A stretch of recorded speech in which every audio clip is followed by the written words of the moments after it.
Typically what happens in a campaign season in the midterms, every individual campaign over time looks at it from a local level. Tip O'Neill, the Speaker of the House when Ronald Reagan was president, said all politics is local. And that's increasingly not the case anymore as national politics defines things. Just consider this. In the last 2 decades, in 38 open Senate races in this country in midterms, they went for 35 out of 38 times the party that did not control the White House. In every election going back to Dwight Eisenhower in the midterms, with the exception of 2 of them, including 2002 after the 9/11 attacks, the party that did not control the White House picked up seats. The goal of a White House in a midterm election is to help their party mitigate what's going on. One of the most famous examples of this is 1990 actually. George H.W. Bush, this is before the Gulf War, the midterms of the run-up to the Gulf War. George H.W. Bush decided to cut a deal with the Democrats.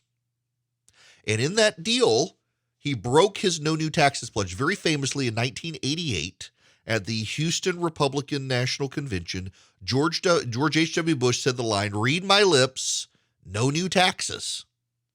He was essentially running his first term as president to be Ronald Reagan's third term. And when he got into the White House and secured himself, he threw all of that off and decided to be his own man and not be Reagan's third term. He wanted to be his own man. George H.W. Bush, you will recall, ran against Ronald Reagan from the left in 1980. They combined tickets, Reagan-Bush, so that you could pick up the hard right for Reagan and then you could pick up the moderate Republicans for Bush.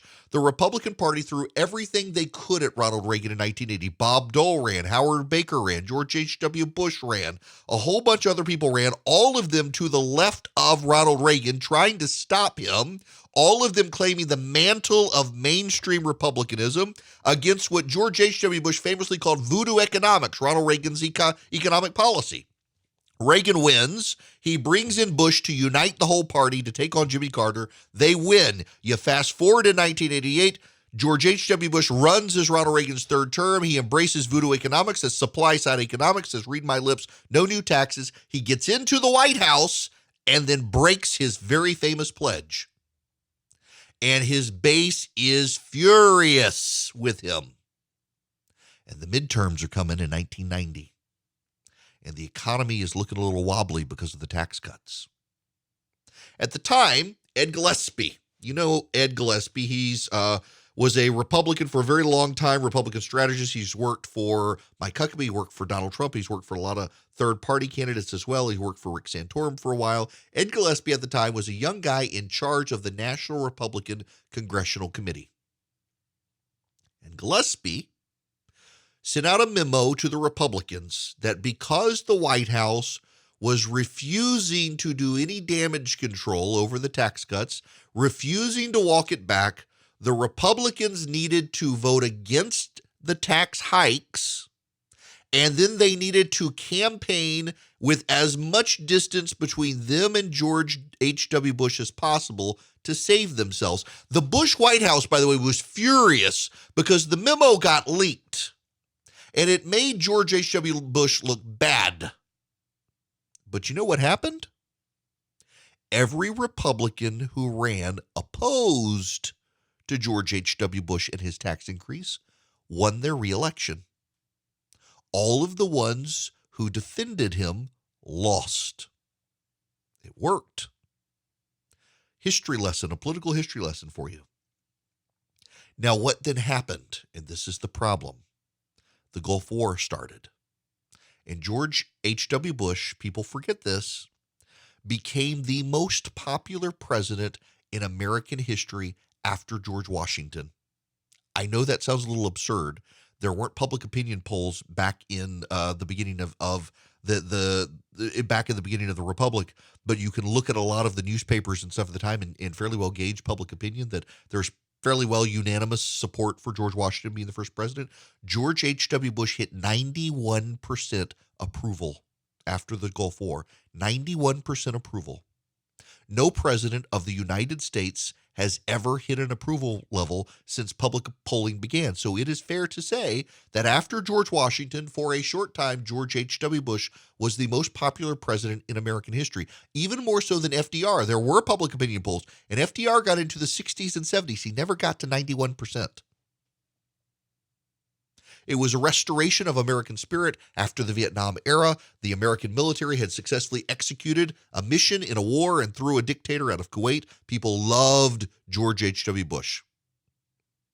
And the result is George H.W. Bush used that popularity and forced the National Republican Congressional Committee to fire Ed Gillespie and meted out vengeance in primaries on certain Republicans who had opposed him and campaigned against him and had won their reelection.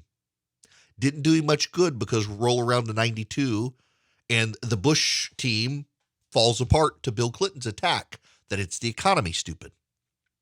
It's the economy. And Bill Clinton's message was, George H.W. Bush is obviously an American patriot. We don't malign him in that way. It's just he's been a creature of Washington for so long that he's lost touch with the middle class. And it's time for youth. Believe it or not, Bill Clinton at the time, he was a fairly young guy. Didn't look it, but he was young. He and Al Gore. And their campaign song, I forget, was it Fleetwood Mac? I forget the band, but it was Don't Stop Thinking About Tomorrow. That was their message, that we now need to be a bridge to the 21st century. And he won. Now, this long history lesson is to succinctly then draw you back to this key point. Right now, Democrats in Congress either need to be running against Joe Biden publicly, or Joe Biden needs to provide them something with which to run on.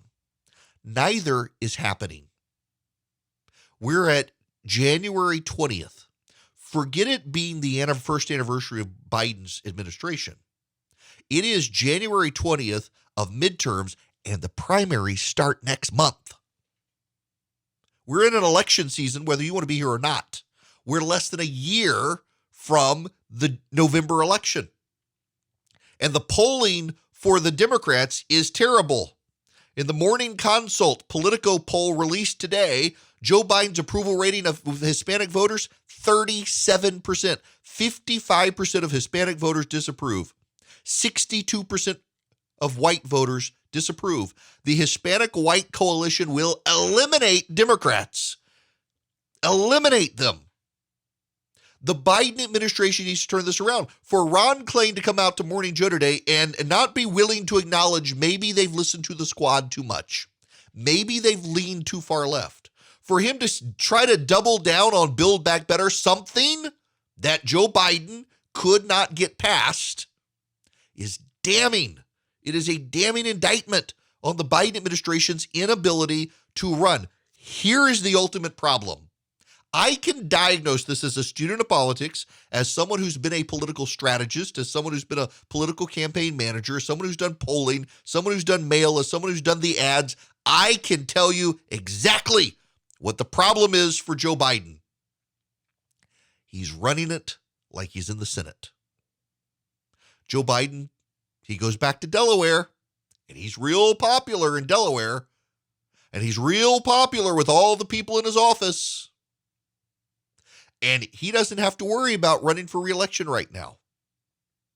Senators never have to worry about the fallout of the midterms because they tend to skip midterms. They go every 6 years. The president goes every 4 years. He's not on the ballot, so it can't be about him. That's the mentality of a senator, that it can't be about him. The problem is, as we saw in Virginia, it becomes a referendum on him. Terry McAuliffe's campaign, when it was over in Virginia after he lost, did a background briefing for Democrats in Washington. And do you know what his campaign told the White House, the Senate, and the House Democratic caucuses? The moment we left Afghanistan, the polling cratered for McAuliffe. McAuliffe had nothing at all to do with Afghanistan. But his polling cratered nonetheless because of Afghanistan.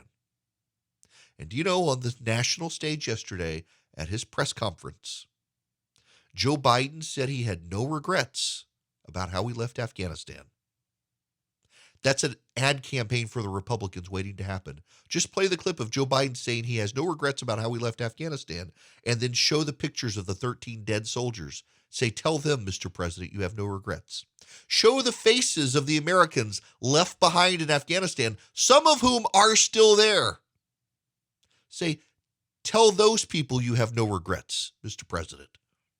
This White House needs to get a freaking clue if the Democrats are going to have any success in November, because they are playing this as if it's a Senate election, as if he's not on the ballot. And technically he's not, but he will be pervasive in every single election. The Democrats gambled that they could make it all about Donald Trump. You can't when your president bungles Afghanistan, starts a war in Ukraine, and himself is casting doubt on the presidential and statewide elections in this country. You can't make it about Donald Trump, because right now the people are thinking, Donald Trump never started a war in Ukraine. He never bailed on Afghanistan getting soldiers killed. Maybe this guy might be worse. In fact, there's polling out that suggests the public thinks maybe Donald Trump would be better than Joe Biden.